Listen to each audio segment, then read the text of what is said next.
primeiro capítulo dele. Fala o título pra mim. Peraí aqui. É que eu não tô com ele aqui. O primeiro, o comunismo antes do marxismo. Exato. Lê as 2 últimas frases do primeiro parágrafo. Aqui. Eu quero ler o primeiro parágrafo inteiro aqui, pode ser? Pode ser. As sementes do comunismo moderno germinaram bem antes do século XX. A palavra em si, comunismo, foi inventada tardiamente. Só ganhou aceitação universal na França, na Alemanha e na Inglaterra na década de 1840. Desde então, sempre esteve relacionada com o desejo de seus partidários de destruir as fundações da sociedade e reconstruí-la em outras bases. Os comunistas nunca desanimaram na busca de seus objetivos. Concentraram no Estado e na economia seu ódio constante pelo sistema predominante. Argumentam que somente eles, e não seus muitos rivais da esquerda política, têm o preparo ideológico e prático para transformar a vida dos seres humanos. A busca de certo igualitarismo perdurou em seus objetivos. Determinação e paciência para lograr mudanças sempre foram características típicas deles. O compromisso com organizações militantes ainda existe. Mas o comunismo, em si, sempre foi difícil de definir como fenômeno. É pouco provável uma conciliação ou unidade de vistas definitiva a esse respeito. O comunismo de um indivíduo é o anticomunismo de outro comunista. E é improvável que essa situação mude algum dia. Essas são essas duas Essa frases é demais. que eu queria que você lesse. O comunismo de um indivíduo é o anticomunismo de outro comunista. E é improvável que essa conciliação aconteça. Isso aí, o professor Olavo deu um salto, anos-luz para frente, quando ele definiu o comunismo como uma cultura. Porque o que é uma cultura? Né? Cultura, a gente pode definir o seguinte, é o horizonte de consciência coletiva. Né? O que é o horizonte de consciência? Né? O horizonte de consciência é até onde a sua imaginação você consegue conceber aquilo que é a realidade à sua volta. Né? Isso é o horizonte de consciência. Na verdade, é um HD que guarda suas experiências pessoais, sensitivas e intelectivas.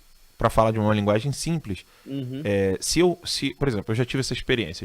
Eu tinha um amigo que era de Teresina, que nunca tinha ido à praia. Né? Ele estudava comigo. O Anderson tá rindo aqui, porque tadinho, era o Major. O Major era gente boa pra caramba, né? Joaquim, muito simples, um homem muito simples. A gente brincava chamando ele de Major, ele não era Major.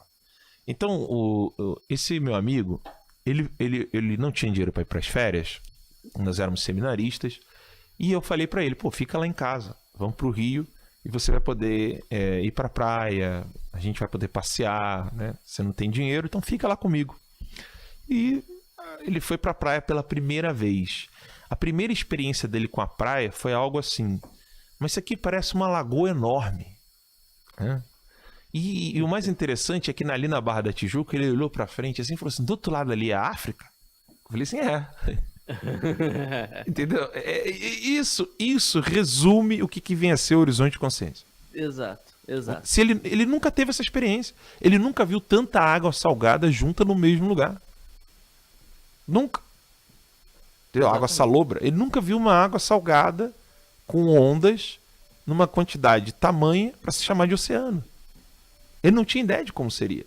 Ele viu no mapa, ele viu em vídeo, viu foto, mas a experiência pessoal dele, isso aí é o horizonte de consciência. Aí agora eu posso virar para esse meu amigo e falar para ele, nós temos que tomar cuidado quando Jesus fala assim, ide a águas mais profundas, né, no mar, é para confiar plenamente em nosso Senhor, mesmo com tempestades e nessa situação ali.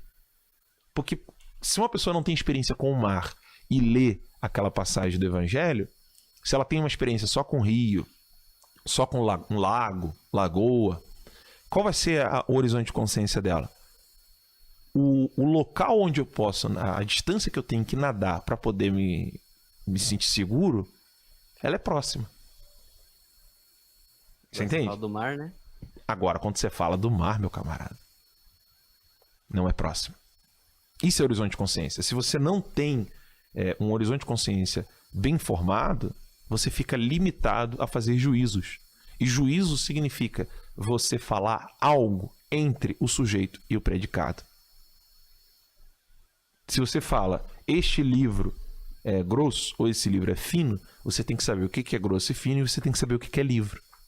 Mas não é só saber porque alguém te disse, porque isso é jargão, isso é chavão, entendeu? Não é porque alguém falou para você. É necessário ter uma experiência pessoal com o objeto analisado. Você precisa saber do que você está falando e qual foi a sua experiência pessoal com aquele objeto. Né? Desculpa. Não, tranquilo. Então, bom, uma vez já definido o que é horizonte de consciência, o professor Olavo deu fez essa contribuição, né? Diz o seguinte: olha, o marxismo ele opera como uma cultura. Uma cultura não tem a coerência interna de uma ideologia. Pelo contrário, a cultura é uma série de ideologias que inclusive são contrárias umas às outras, né? Você veja, um sujeito que é um movimento revolucionário que apoia a islamização da Europa, né, apoia também o feminismo, apoia o gaysismo, né? O mesmo movimento que até a década de 30, de 50, 60, dizia que a homossexualidade era um desvio, era uma perversão burguesa, e hoje, inclusive, não custa lembrar, o casamento gay, o casamento entre duas pessoas do mesmo sexo, é proibido pela Constituição cubana, pela nova Constituição cubana. Já era antes, e a nova Constituição repetiu isso, né? Ou seja, comunistas, né? Comunistas, né? Então, mas por que isso aí acontece? Porque não há uma coerência ideológica. Há uma coerência.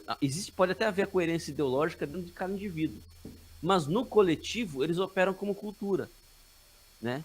Eles operam como cultura. Eles têm os seus símbolos, seus mitos fundadores, né? Aquilo que dá sentido e que dá um senso de unidade para eles, né? Por isso que o Robert Service diz: o anticomunismo de um é o comunismo de outro, e assim por diante, né? Trotsky e Stalin.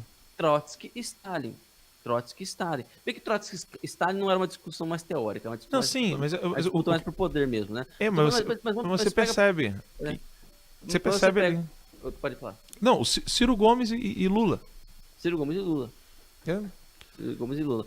Mas você veja, mas você pega, por exemplo, o movimento LGBT, né? E o Rui Costa Pimenta do PCO. E o Rui Costa Pimenta do PCO. O Rui Costa Pimenta ainda denuncia os outros como burgueses, mas os denuncia como esquerda burguesa, porque admite a parceria com eles, né? Admite parceria com eles. Então, assim, só para mostrar para vocês que, no final das contas, não tentem definir o movimento comunista por conta de uma ideia. Nunca. Não é uma ideia que está ali, que é compartilhada por todos os membros. Não existe uma ideia que está ali, que é compartilhada por todos os membros. Por isso a crítica do professor Olavo, desculpa, Heitor, por isso a crítica do professor Olavo ao termo doutrinação.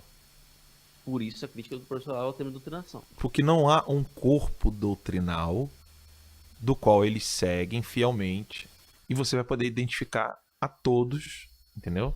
Uhum. Porque doutrinação você consegue contrapor-se, né?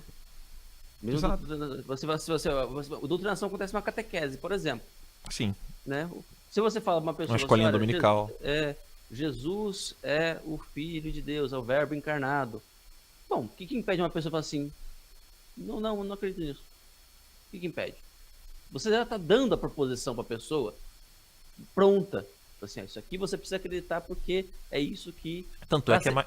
da nossa igreja, você precisa acreditar nisso. Isso. O Ítalo, tanto é que é mais fácil você identificar um inimigo dessa instituição religiosa exatamente por causa da doutrina.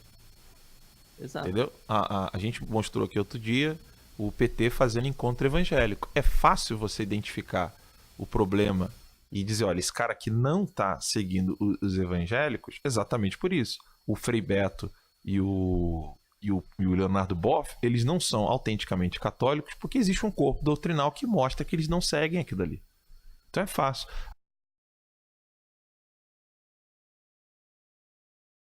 Vamos lá em cima lá. Paulo Turek. Fui militar por 30 anos. Está complicado livrar-me do positivismo orgânico.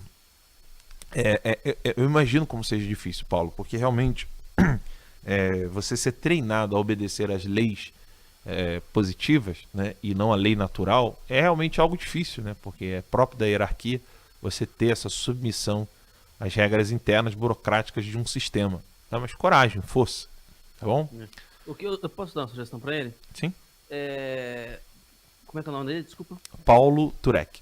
Paulo Turek. Paulo, leia muito Aristóteles, né?